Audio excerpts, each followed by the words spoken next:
ओम शांति। 15 जनवरी 2023 के अव्यक्त महावाक्य। पहले एक नजर मुरली के मुख्य पॉइंट्स पर।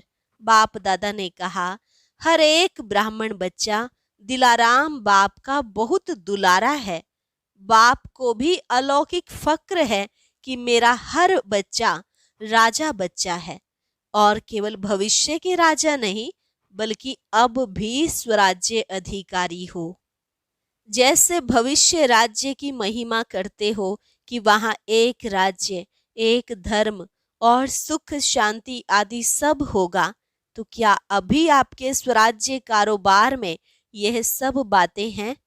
आज अपनी जांच करो। फिर बाबा ने विस्तार से ये भी समझाया कि एक राज्य अर्थात क्या। सर्व कर्मेंद्रियों रूपी राज्य कारोबारियों पर सदा आत्मा का ही राज्य हो। ऐसा ना हो जो कभी कभी माया का पर राज्य भी हो जाए। एक धर्म अर्थात एक धारणा। मुख्य एक धारणा है ही पवित्रता। तो चेक करो, मन वचन कर्म संबंध संपर्क सब प्रकार की पवित्रता है। स्वपन मात्र या संकल्प मात्र भी अपवित्रता है तो वह दूसरा धर्म हुआ। फिर बाप दादा ने कहा, सुख शांति भी हद की प्राप्तियों के आधार पर ना हो। स्वयं से पूछो, हद के साधन या सेल्वेशन या प्रशंसा के आधार पर सुख है या परमात्मा आधार पर अतीन्द्रिय सुखमय राज्य है। शांति भी ऐसी अखंड हो जो किसी भी प्रकार की परिस्थिति या अशांति का तूफान आपकी शांति को खंडित ना कर सके। और लास्ट में बाबा ने कहा, ज्ञान गुण और शक्तियां यह स्वराज्य अधिकारी की संपत्तियां हैं। इन सर्व संपत्तियों से सदा संपन्न रहो। संपन्नता अर्थात जीवन में सदा संतुष्टता। अगर हद की इच्छा है तो वह राजा के बजाय मंगता बन गया। राजा का अर्थ ही है सदा दाता। और अब सुनते हैं महावाक्यों को विस्तार से। मुरली का सार। संगम युग के राज दुलारे सो भविष्य के राज्य अधिकारी। आज सर्व बच्चों के दिलाराम बाप अपने चारों ओर के सर्व राज दुलारे बच्चों को देख रहे हैं। हर एक बच्चा दिलाराम के दुलार का पात्र है। यह दिव्य दुलार परमात्म दुलार कोटों में कोई भाग्यवान आत्माओं को ही प्राप्त होता है। अनेक जन्म आत्माओं व महान आत्माओं द्वारा दुलार अनुभव किया। अब इस एक अलौकिक जन्म में परमात्म प्यार व दुलार अनुभव कर रहे हो। इस दिव्य दुलार द्वारा राज दुलारे बन गए हो। इसलिए दिलाराम बाप को भी अलौकिक फक्र है कि मेरा हर एक बच्चा राजा बच्चा है। राजा हो ना, प्रजा तो नहीं। सभी अपना टाइटल क्या बताते हो? राजयोगी। सभी राजयोगी हो व कोई प्रजा योगी भी है। सब राजयोगी हो तो प्रजा कहाँ से आएगी? राज्य किस पर करेंगे? प्रजा तो चाहिए ना। तो वो प्रजा योगी कब आएंगे? राज दुलारे अर्थात अब के भी राजे और भविष्य के भी राजे। डबल राज्य है। सिर्फ भविष्य का राज्य नहीं, भविष्य से पहले अब स्वराज्य अधिकारी बने हो। अपने स्वराज्य के राज्य कारोबार को चेक करते हो। जैसे भविष्य राज्य की महिमा करते हो, एक राज्य एक धर्म सुख शांति संपत्ति संपन्न राज्य है, ऐसे हे स्वराज्य अधिकारी राजे, स्वराज्य के राज कारोबार में यह सब बातें सदा हैं। एक राज्य है अर्थात सदा मुझ आत्मा का राज्य इन सर्व राज्य कारोबारी कर्मेंद्रियों पर है। वह बीच बीच में स्वराज्य के बजाय पर राज्य अपना अधिकार तो नहीं करता। पर राज्य है माया का राज्य। पर राज्य की निशानी है पर अधीन बन जाएंगे। स्वराज्य की निशानी है सदा श्रेष्ठ अधिकारी अनुभव करेंगे। पर राज्य पर अधीन व परवश बनाता है।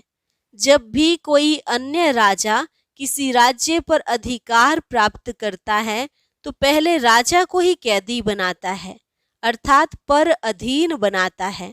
तो चेक करो कि एक राज्य है कि बीच बीच में माया के राज्य अधिकारी आप स्वराज्य अधिकारी राजाओं को व आपके कोई भी कर्मेंद्रियों रूपी राज कारोबारी को पर वश तो नहीं बना देते हैं।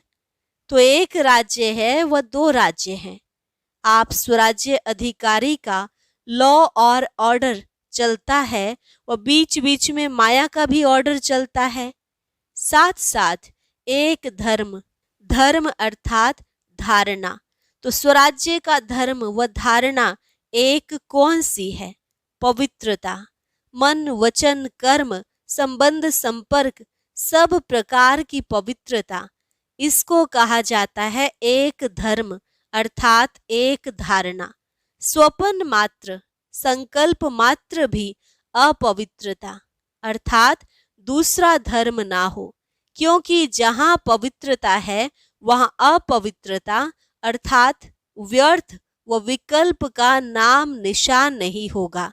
ऐसे समर्थ सम्राट बने हो व ढीले ढाले राजा हो, वह कभी ढीले कभी सम्राट, कौन से राज्य हो? अगर अभी छोटा सा एक जन्म का राज्य नहीं चला सकते तो 21 जन्म का राज्य अधिकार कैसे प्राप्त करेंगे? संस्कार अब भर रहे हैं। अभी के श्रेष्ठ संस्कार से भविष्य संसार बनेगा। तो अभी से एक राज्य, एक धर्म के संस्कार भविष्य संसार का फाउंडेशन है। तो चेक करो, सुख, शांति, संपत्ति अर्थात सदा हद की प्राप्तियों के आधार पर सुख है व आत्मिक अतीन्द्रिय सुख परमात्म सुखमय राज्य है।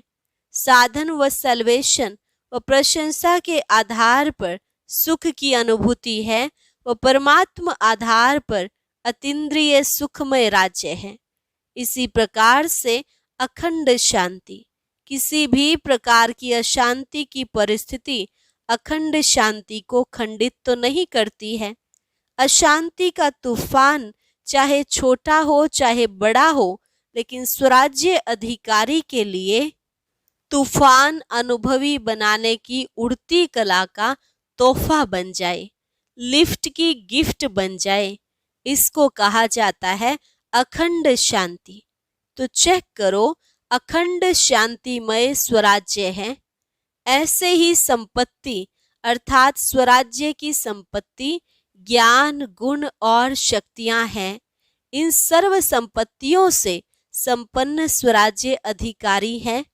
संपन्नता की निशानी है संपन्नता अर्थात सदा संतुष्टता। अप्राप्ति का नाम निशान नहीं। हद के इच्छाओं की अविद्या, इसको कहा जाता है संपत्तिवान। और राजा का अर्थ ही है दाता। अगर हद की इच्छा व प्राप्ति की उत्पत्ति है तो वो राजा के बजाय मंगता बन जाता है, मांगने वाला। इसलिए अपने स्वराज्य अधिकार को अच्छी तरह से चेक करो कि मेरा स्वराज्य एक राज्य, एक धर्म, सुख शांति संपन्न बना है कि अभी तक बन रहे हैं। अगर राजा बन रहे हैं तो जब राज्य अधिकारी स्थिति नहीं है तो उस समय क्या हो? प्रजा बन जाते हो। वह ना राजा ना प्रजा, बीच में हो। अभी बीच में नहीं रहो। यह भी नहीं सोचना कि अंत में बन जाएंगे। अगर बहुत काल का राज्य भाग्य प्राप्त करना ही है तो बहुत काल के स्वराज्य का फल है बहुत काल का राज्य। फुल समय के राज्य अधिकार का आधार वर्तमान सदा काल का स्वराज्य है। समझा? कभी अलबेले नहीं रह जाना, हो जाएगा नहीं, करते रहना। बाप दादा को बहुत मीठी बातों से बहलाते हैं, राजा के बजाय बहुत बढ़िया वकील बन जाते हैं। ऐसी ऐसी लो पॉइंट्स सुनाते हैं जो बाप भी मुस्कुराते रहते हैं, वकील अच्छा या राजा अच्छा। बहुत होशियारी से वकालत करते हैं, इसलिए अब वकालत करना छोड़ दो, राज दुलारे बनो। बाप का बच्चों से स्नेह है, इसलिए सुनते देखते भी मुस्कुराते रहते हैं। अभी धर्मराज से काम नहीं लेते, स्नेह सभी को चला रहा है। स्नेह के कारण ही पहुंच गए हो ना, तो स्नेह के रिस्पॉन्स में बाप दादा भी पद्म गुना स्नेह का रिटर्न दे रहे हैं। देश विदेश के सभी बच्चे स्नेह के विमान द्वारा मधुबन में पहुंचे हो। बाप दादा साकार रूप में आप सबको और स्नेह स्वरूप में सर्व बच्चों को देख रहे हैं। अच्छा, सर्व स्नेह में समाये हुए समीप बच्चों को सर्व स्वराज्य अधिकारी सो विश्व राज्य अधिकारी श्रेष्ठ आत्माओं को सर्व प्राप्तियों संपन्न श्रेष्ठ संपत्तिवान विशेष आत्माओं को सदा एक धर्म एक राज्य संपन्न स्वराज्य अधिकारी बाप समान भाग्यवान आत्माओं को भाग्य विधाता बाप दादा का याद प्यार और नमस्ते। रूहानी बच्चों की रूहानी बाप दादा को नमस्ते नमस्ते, गुड मॉर्निंग। दादियों से मुलाकात। सभी कार्य अच्छे चल रहे हैं ना? अच्छे उमंग उत्साह से कार्य हो रहा है। करावन हार करा रहे हैं और निमित्त बन करने वाले कर रहे हैं। ऐसे अनुभव होता है ना? सर्व के सहयोग की उंगली से हर कार्य सहज और सफल होता है। कैसे हो रहा है? ये जादू लगता है ना? दुनिया वाले तो देखते और सोचते रह जाते हैं और आप निमित्त आत्माएं सदा आगे बढ़ते जाएंगे, क्योंकि बेफिक्र बादशाह हो। दुनिया वालों को तो हर कदम में चिंता है और आप सबके हर संकल्प में परमात्म चिंतन है, इसलिए बेफिक्र हैं। बेफिक्र है ना? अच्छा है, अविनाशी संबंध है। अच्छा, तो सब ठीक चल रहा है और चलना ही है। निश्चय है और निश्चिंत है। क्या होगा कैसे होगा यह चिंता नहीं है। टीचर्स को कोई चिंता है? सेंटर्स कैसे बढ़ेंगे यह चिंता है। सेवा कैसे बढ़ेगी यह चिंता है? नहीं है। बेफिक्र हो। चिंतन करना अलग चीज है, चिंता करना अलग चीज है। सेवा बढ़ाने का चिंतन अर्थात प्लान भले बनाओ, लेकिन चिंता से कभी सफलता नहीं होगी। चलाने वाला चला रहा है, कराने वाला करा रहा है, इसलिए सब सहज होना ही है। सिर्फ निमित्त बन संकल्प तन मन धन सफल करते चलो। जिस समय जो कार्य होता है वो कार्य हमारा कार्य है। जब हमारा कार्य है, मेरा कार्य है, तो जहाँ मेरापन होता है वहाँ सब कुछ स्वतः ही लग जाता है। तो अभी ब्राह्मण परिवार का विशेष कार्य कौन सा है? टीचर्स बताओ, ब्राह्मण परिवार का अभी विशेष कार्य कौन सा है? किसमें सफल करेंगे? तो बच्चों ने कहा ज्ञान सरोवर में। बाबा ने कहा सरोवर में सब स्वाहा करेंगे। परिवार में जो विशेष कार्य होता है तो सबका अटेंशन कहाँ होता है? उसी विशेष कार्य के तरफ अटेंशन होता है। ब्राह्मण परिवार में बड़े से बड़ा कार्य वर्तमान समय यही है ना। हर समय का अपना अपना है। वर्तमान समय देश विदेश सर्व ब्राह्मण परिवार का सहयोग इस विशेष कार्य में है ना, कि अपने अपने सेंटर में है। जितना बड़ा कार्य उतना बड़ा दिल, और जितना बड़ा दिल होता है ना उतना स्वतः ही संपन्नता होती है। अगर छोटा दिल होता है तो जो आना होता है वह भी रुक जाता है, जो होना होता है वह भी रुक जाता है, और बड़े दिल से असंभव भी संभव हो जाता है। मधुबन का ज्ञान सरोवर है वह आपका है। किसका है? मधुबन का है ना। गुजरात का तो नहीं है, मधुबन का है, महाराष्ट्र का है, विदेश का है, सभी का है। बेहद की सेवा का बेहद का स्थान अनेक आत्माओं को बेहद का वर्षा दिलाने वाला है। ठीक है ना? अच्छा, अव्यक्त बाप दादा की पर्सनल मुलाकात। पहली पॉइंट, स्व परिवर्तन का वाइब्रेशन ही विश्व परिवर्तन कराएगा। सभी अपने को खुश नसीब आत्माएं अनुभव करते हो। खुशी का भाग्य जो स्वप्न में भी नहीं था वो प्राप्त कर लिया। तो सभी की दिल सदा यह गीत गाती है कि सबसे खुश नसीब हूं तो मैं हूं। यह है मन का गीत। मुख का गीत गाने के लिए मेहनत करनी पड़ती है, लेकिन मन का गीत सब गा सकते हैं। सबसे बड़े ते बड़ा खजाना है खुशी का खजाना, क्योंकि खुशी तब होती है जब प्राप्ति होती है। अगर अप्राप्ति होगी तो कितना भी कोई किसी को खुश रहने के लिए कहे, कितना भी आर्टिफिशियल खुश रहने की कोशिश करे, लेकिन रह नहीं सकते। तो आप सदा खुश रहते हो या कभी कभी रहते हो? जब चैलेंज करते हो कि हम भगवान के बच्चे हैं, तो जहां भगवान है वहां कोई अप्राप्ति हो सकती है? तो खुशी भी सदा है, क्योंकि सदा सर्व प्राप्ति स्वरूप है। ब्रह्मा बाबा का क्या गीत था?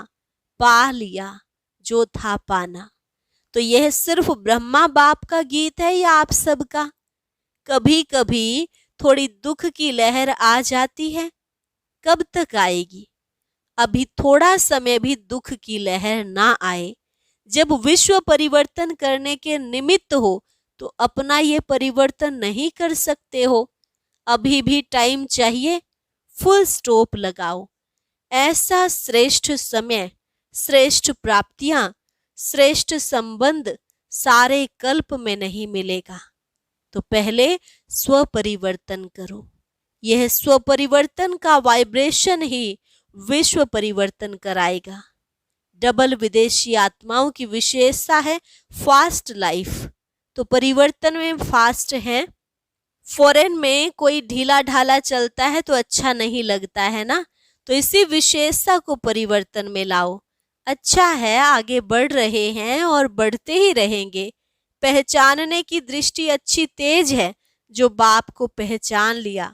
अभी पुरुषार्थ में भी तीव्र, सेवा में भी तीव्र और मंजिल पर संपूर्ण बन पहुंचने में भी तीव्र। फर्स्ट नंबर आना है ना। जैसे ब्रह्मा बाप फर्स्ट हुआ ना, तो ब्रह्मा बाप के साथी बन फर्स्ट के साथ फर्स्ट में आएंगे। ब्रह्मा बाप से प्यार है ना। अच्छा, माताएं कमाल करेंगी ना। जो दुनिया असंभव समझती है वो आपने सहज करके दिखा दिया। ऐसा कमाल कर रही हो ना। दुनिया वाले समझते हैं कि माताएं निर्बल हैं, कुछ नहीं कर सकती, और आप असंभव को संभव करके विश्व परिवर्तन में सबसे आगे बढ़ रही हो। पांडव क्या कर रहे हो? असंभव को संभव तो कर रहे हो ना।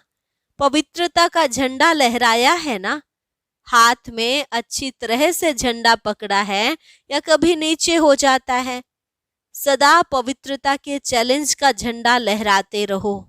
दूसरी पॉइंट, रोज अमृत वेले कंबाइंड स्वरूप की स्मृति का तिलक लगाओ।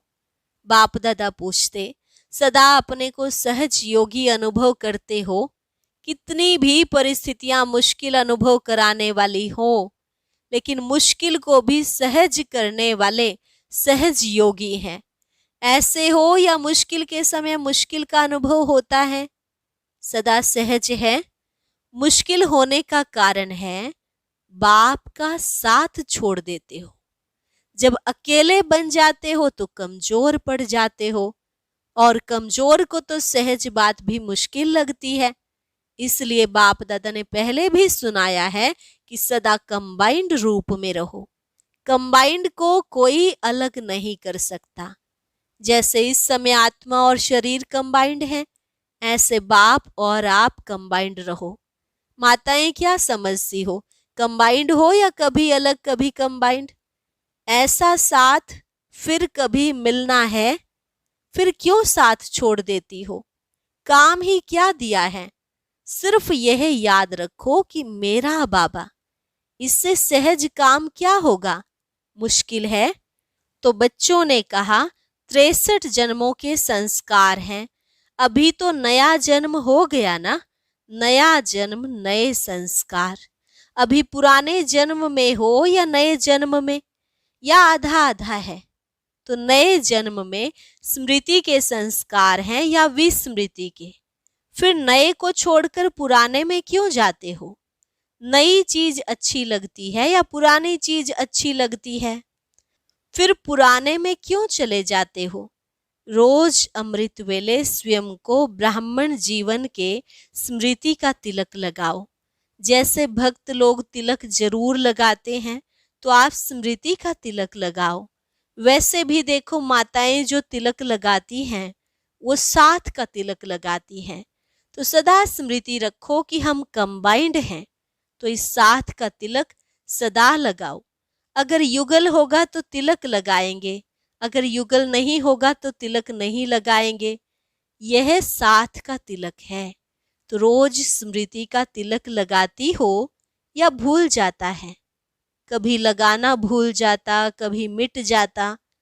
जो सुहाग होता है, साथ होता है, वह कभी भूलता नहीं। तो साथी को सदा साथ रखो।